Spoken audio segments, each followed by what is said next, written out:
याद है?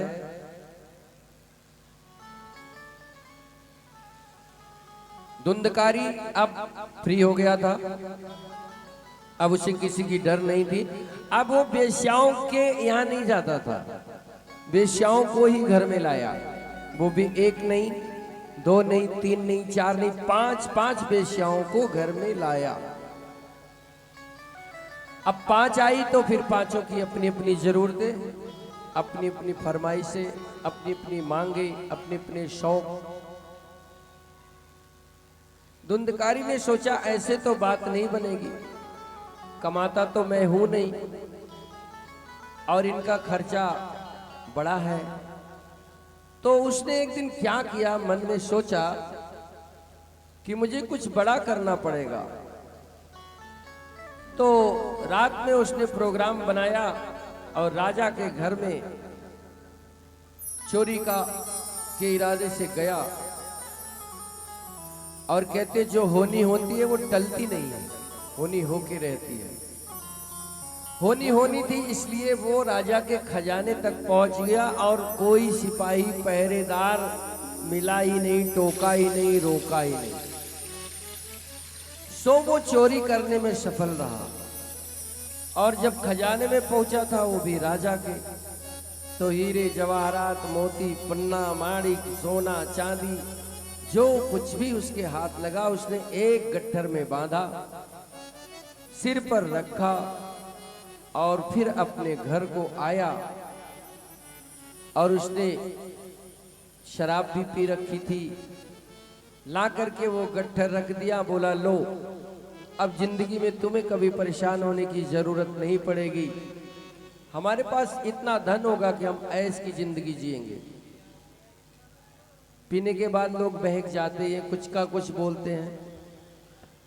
अब उसे ये नहीं पता था कि राजा के यहाँ से चोरी करके आया हूं तो कल पकड़ा जाऊंगा, वो तो सो गया। वेश्याओं ने जब धन देखा तो वो पागल हो गई कि इतना सारा धन। उन्होंने कहा कि देखो, ये जहां से भी चोरी करके लाया, किसी साधारण व्यक्ति के यहाँ से तो लाया नहीं इतना धन, निश्चित इसने राजा के यहाँ चोरी करी। सो राजा के सिपाही चोर को ढूंढेंगे भी, घर घर की तलाशी होगी, पूरी नगर में बात फैलेगी।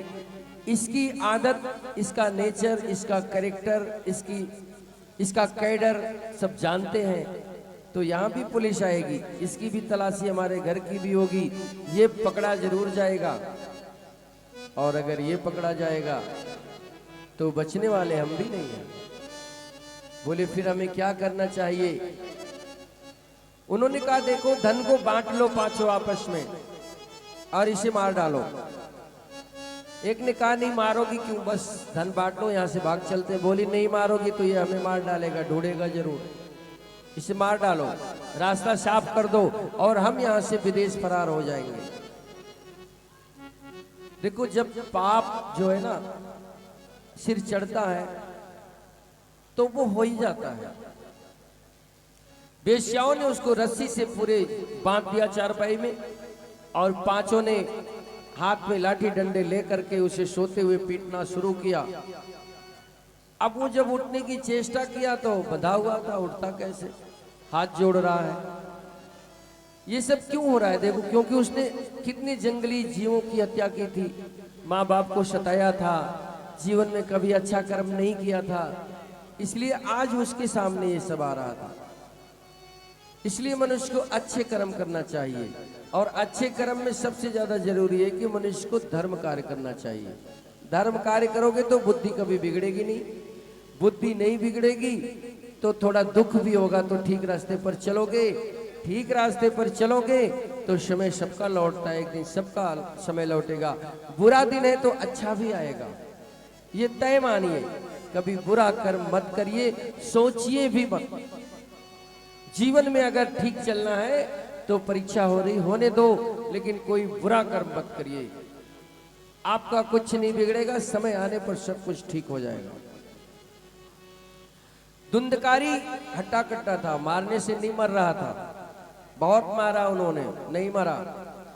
फिर उन्होंने सोचा कि अब इसे जीवित छोड़ना भी ठीक नहीं है, उन्होंने अंगारे की आग ला करके उसके मुंह में ठूस ठूस करके निशंस हत्या करी। उसकी हत्या करने के बाद भागवत में तो ऐसा वर्णन है कि उन्होंने 2-4 दिन लाश को घर में ही छुपा दिया, और जब कोई पूछता था तो बोलती थी कि बाहर गया है, कमाने गया है।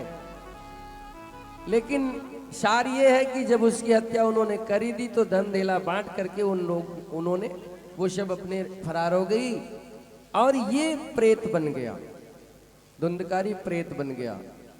क्योंकि अकाल मृत्यु से प्रेत योनि में जाने का डर रहता है। अच्छा, प्रेत योनि है क्या? इसमें कहते हैं शरीर नहीं मिलता है। शरीर नहीं मिलता है तो कोई इंद्री नहीं होती, इंद्री नहीं होती है तो फिर तृप्ति आत्मा की कैसे हो?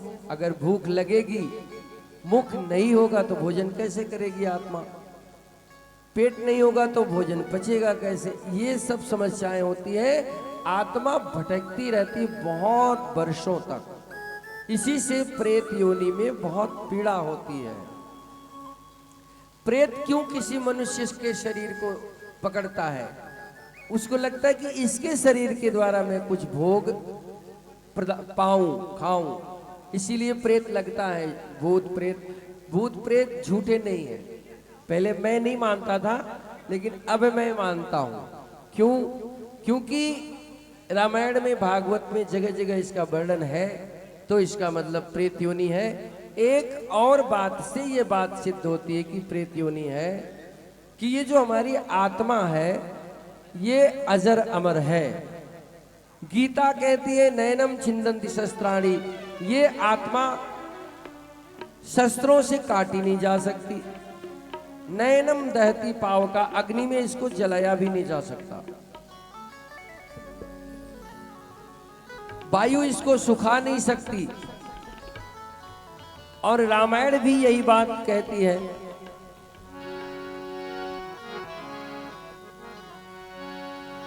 रामायण में गोस्वामी जी महाराज इसी बात को प्रूफ कर रहे हैं। वो कहते हैं ईश्वर अंश जीव अविनाशी,